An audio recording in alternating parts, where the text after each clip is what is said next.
très vite, j'ai été confronté aux mensonges politiques à l'époque quand je travaillais dans le journal de Jean Hédin Allier, l'Idiot International. Aujourd'hui, j'ai envie de parler de ce qui est pour moi le plus énorme mensonge des 50 dernières années. Et pourtant, on sait qu'en termes de mensonges, notre société bat tous les records. Ce mensonge, il touche à la conquête spatiale.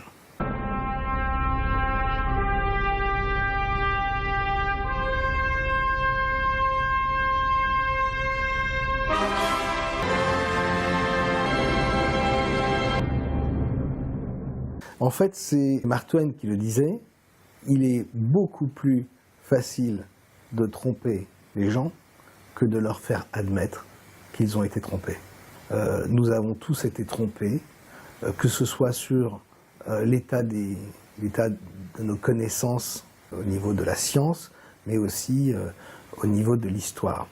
Pour parler de l'histoire de cette conquête spatiale et de cette grande tromperie qu'elle représente, je vais commencer par vous rappeler un événement, un exploit que tout le monde connaît, dont tout le monde se souvient, c'est celui de 2012, celui de Felix Baumgartner, l'Autrichien qui, produit par Red Bull, va faire le saut en parachute le plus haut de l'histoire de l'humanité. On se souvient tous de ces images de Felix Baumgartner dans sa nacelle. Cette nacelle bénéficie de toute la science la plus pointue qui soit. Il a une combinaison qui a été fabriquée par la NASA, qui est pressurisée, etc. Je vous récapitule un petit peu l'événement, l'exploit de Felix Baumgartner. Il arrive à 30 km d'altitude. De là, cette nacelle va s'ouvrir. Il va s'avancer devant la porte de la nacelle. Il faut imaginer que son corps, à ce moment-là, est soumis à moins 60 degrés. Sans cette combinaison, son sang s'évaporerait immédiatement. Enfin bon, les médias vont expliquer ce qu'est cet exploit, vont expliquer comment la science a permis de faire reculer les limites de l'humanité, etc. Et il va sauter, il va quand même faire une chute à une vitesse de plus de 850 km/h. Tout le monde s'extasie. All right, stand up on the exterior step. Keep your head down. Release the helmet tie-down strap. Jump her away.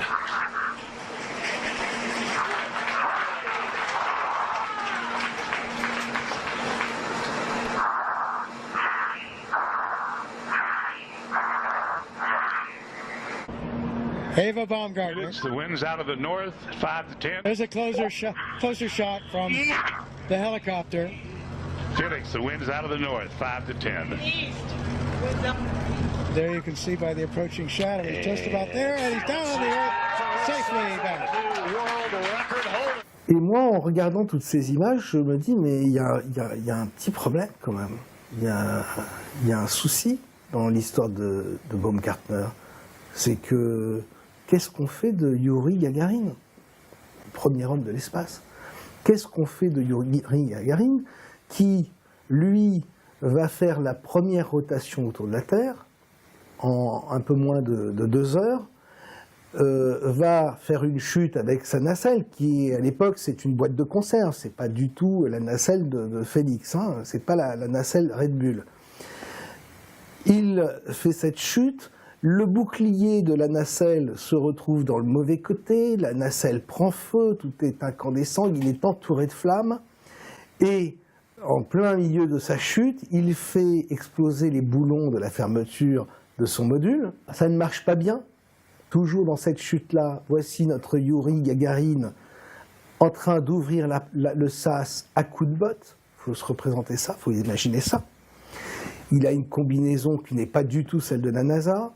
Il arrive à s'extirper de ce module très étroit, et le voilà qui saute du module qui est en pleine chute, et qui ouvre lui-même son parachute, et qui va atterrir sur le sol soviétique, etc. J'étais très étonné qu'au moment de l'exploit de Félix Baumgartner, personne ne fasse référence à Gagarine, qui avait fait un exploit autrement plus complexe, beaucoup plus dangereux, périlleux, et qui lui-même était revenu de l'espace, premier homme de l'espace quand même, en parachute. C'était la première interrogation. Et je me suis dit, mais est-ce que c'est cet oubli? Est-ce que c'est l'aveu d'un premier mensonge lié à la conquête spatiale? Parce que finalement, il y a, avec l'affaire de Yuri Gagarin, ce premier homme de l'espace, il y a quand même beaucoup de questionnements qui se posent. C'est-à-dire, là, par exemple, le fait que sa vitesse de rotation ne correspond à aucun vol orbital en réalité. Depuis, on a le recul et on sait qu'en 1h48, sa période de rotation autour de la Terre ne correspond à rien. On sait par exemple que quand il a annoncé qu'il était au-dessus des États-Unis, parce qu'il avait un hublot qui lui permettait de voir la Terre, il annonce qu'il est au-dessus des États-Unis et en réalité, il l'annonce à l'avance. Il n'est pas encore au-dessus des États-Unis au moment où il le dit. Il va dire également, il va décrire les côtes d'Amérique du Sud, il va donner des détails du continent d'Amérique latine, et on va s'étonner parce qu'il ne peut absolument rien voir de ce qu'il décrit, puisque quand il passe au-dessus de l'Amérique du Sud, il fait nuit. Et il y a des tas de choses comme ça, par exemple, et ça je pense que c'est la première bizarrerie de cette histoire, de cette aventure, c'est que Yuri Gagarin, qui est le premier homme de l'espace, et qui donc va être le premier homme à voir de ses yeux la Terre depuis l'espace, ne va pas emporter avec lui d'appareil photo. Et il ne prendra donc aucune photo, il n'existera aucune preuve de son exploit. Quoi qu'il en soit, quelle que soit l'hypothèse, soit celle des soviétiques qui ne veulent pas montrer ce qu'ils ont vu, ou l'exploit de Yuri Gagarin qui n'a pas existé, de toute façon, il y a mensonge. Toujours est-il que on est en pleine guerre froide, on est en 61. Vous pensez que les Américains, qui savent très bien les différentes anomalies dont je viens de parler, vont crier au mensonge, vont dire que c'est une imposture? Pas du tout. Kennedy va féliciter Khrouchtchev. Gagarin donc sera accueilli comme un héros soviétique, le grand héros soviétique qu'on connaît, et Kennedy va lancer la course à l'espace, la course à la conquête spatiale. Et je pense qu'avec l'exploit de Gagarin, c'est la boîte de Pandore du mensonge qui s'est ouverte.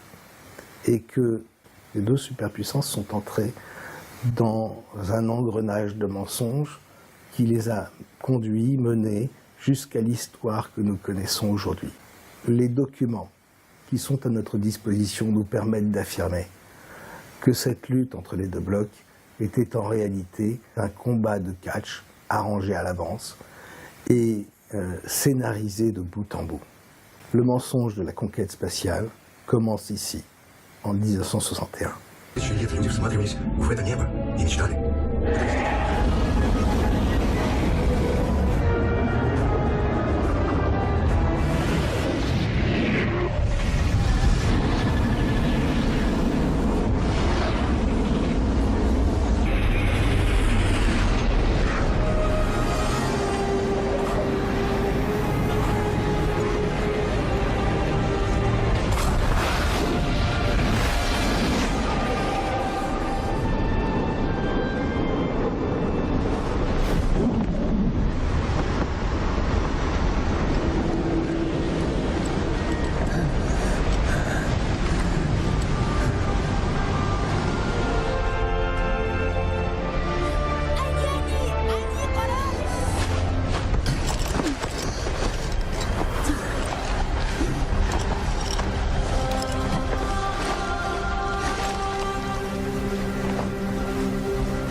Il faut que je vous raconte un petit peu la genèse de la création de la NASA, la naissance de la NASA.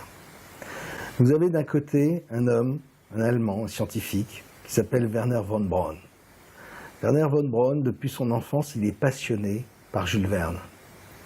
Et quand il se met à travailler sur les fusées allemandes, les célèbres V2, sinistrement connus à cause des bombardements à Londres, lorsque Wernher von Braun travaille sur ces fusées, il n'a qu'un rêve, c'est d'envoyer l'humanité, d'envoyer l'homme sur la Lune. Wernher von Braun va être récupéré dans le cadre de l'opération Paperclip par les Américains à la fin de la guerre, et il va permettre aux Américains de disposer de leur lanceur pour l'arme atomique.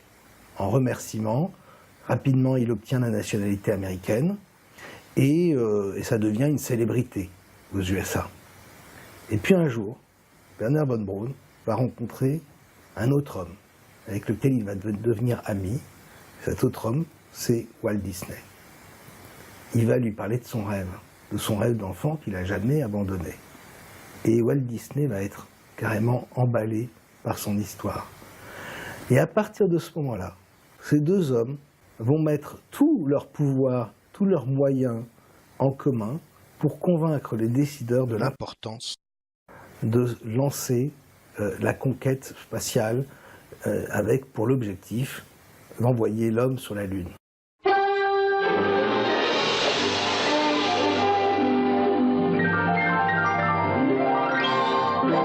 Walt Disney's Disneyland. When you wish upon a star, makes no difference who you are. On est dans les années 50. 3 films vont être produits par Disney avec Wernher von Braun, le Pentagone et l'aéronautique. Ces 3 films vont être L'homme et la Lune,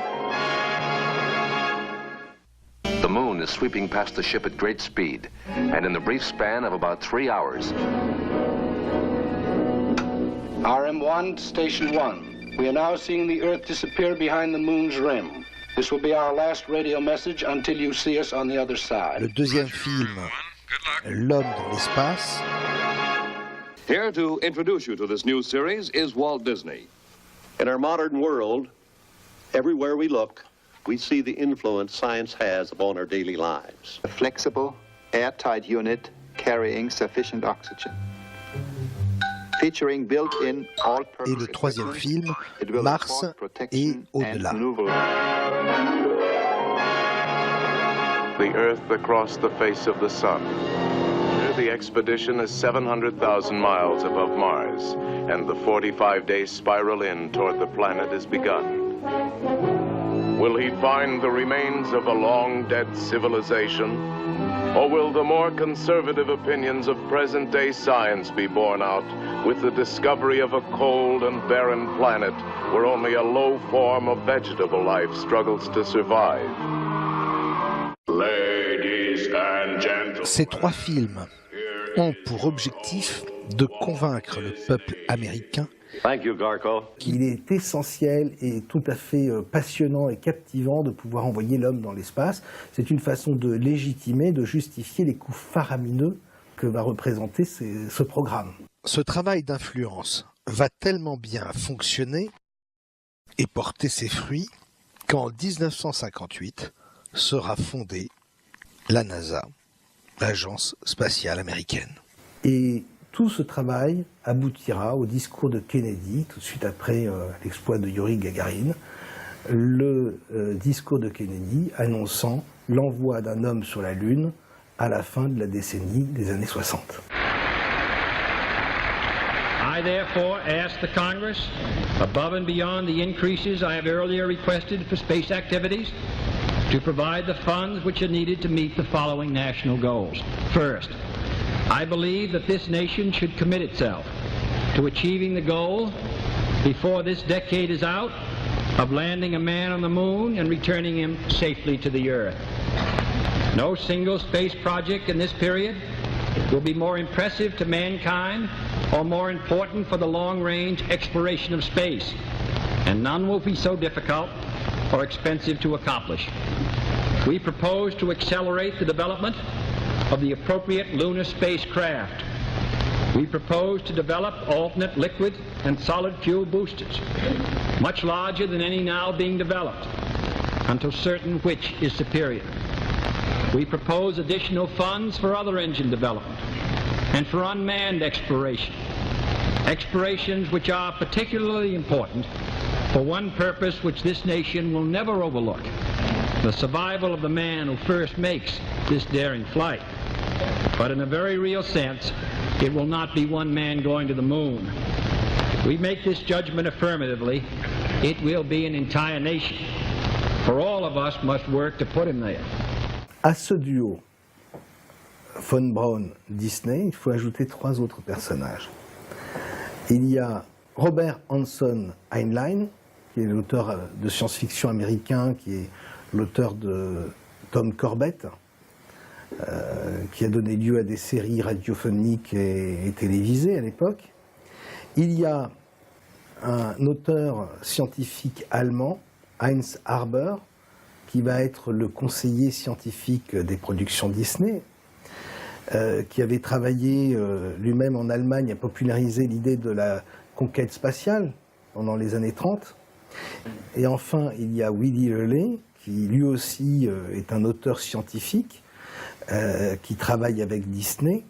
Ce qu'il y a d'intéressant chez Willy Hurley, c'est que c'est un très bon ami d'un auteur de science-fiction américain qui s'appelle Arthur C. Clarke, l'auteur de 2001, l'Odyssée de l'espace, ce roman qui sera adapté pour le cinéma par Stanley Kubrick. Et là, on commence à se rendre compte qu'en fait, la genèse de la NASA, la genèse de la conquête spatiale est quand même portée en grande partie par un homme, Werner von Braun, passionné de Jules Verne, et des artisans du rêve comme Disney, qui sont des hommes de divertissement, des hommes qui sont passés maîtres dans l'histoire, dans la narration fantastique. Je rappelle que dans les 3 films de Disney dont j'ai parlé tout à l'heure, il était question de bases lunaires, il était question de découverte de pyramides sur Mars. Or, toute la conquête spatiale nous a montré qu'effectivement, on pouvait supposer que sur la Lune ou sur Mars, il pouvait y avoir la présence de vestiges de civilisations passées. Au point qu'on se demande si la conquête spatiale n'a pas suivi depuis l'origine jusqu'à maintenant un scénario qui a été écrit à cette époque, dans la fin des années 50. On retrouve évidemment les anomalies sur la Lune, sur Mars. On retrouve évidemment sur le site de Sidonia les fameuses présences de ces pyramides qui ont fait tellement de polémiques au cours de ces 30 dernières années. Pendant des décennies, les chercheurs de vérité ont toujours dénoncé les mensonges de la NASA.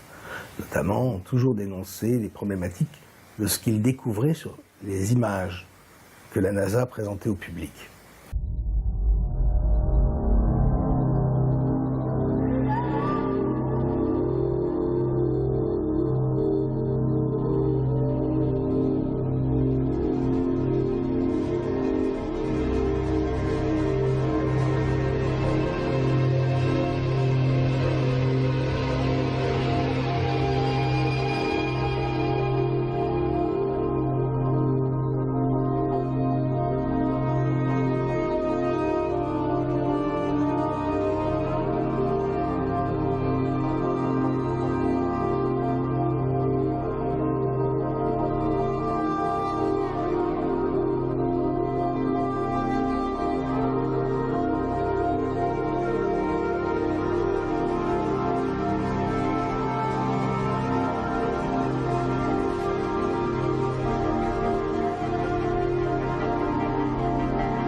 J'ai été le premier à marcher dans cette combine. J'ai passé des heures entières à éplucher les sites de la NASA, à chercher le détail qui démontrerait la désinformation de la NASA, qui prouverait l'existence extraterrestre, etc., etc., ou d'anciennes civilisations.